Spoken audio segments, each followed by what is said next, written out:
നമുക്കാരോടും വെറുപ്പും വിദ്വേഷവും വേണ്ട.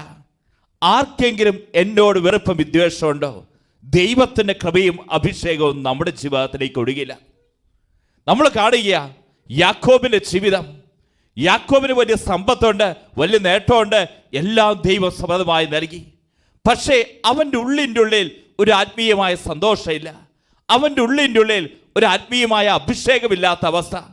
ആ സമയത്ത് അവൻ തിരിച്ചറിഞ്ഞു, എൻ്റെ ഉള്ളിൽ ഈ അഭിഷേകമില്ലാത്തതിന്, കൃപയില്ലാത്തതിന് കാരണം എനിക്ക് പ്രശ്നമുള്ളത് കൊണ്ടല്ല, എൻ്റെ സഹോദരൻ ഏസാവിൻ്റെ ഹൃദയത്തിൽ കിടക്കുന്ന വെറുപ്പ എൻ്റെ ഉള്ളിൽ ഈ അഭിഷേകവും ആനന്ദവും ഇല്ലാത്തത്. ഇന്ന് വചനം കേട്ടുകൊണ്ടിരിക്കുമ്പോൾ അനേകം ജീവിതങ്ങളുടെ അവസ്ഥയെ കർത്താവ് കാണിച്ചു തരുന്നേ. നമുക്കാരോടും വെറുപ്പും വിദ്വേഷവുമില്ല. ഏതെങ്കിലും ഏസാവിൻ്റെ ഹൃദയത്തിൽ കിടക്കുന്ന വെറുപ്പ നമ്മുടെ ഓരോരുത്തരുടെയും ഹൃദയത്തിൽ അഭിഷേകവും കൃപയും ഇല്ലാതെ പോകുന്നു എന്ന് ഓരോ മക്കളും തിരിച്ചറിഞ്ഞു.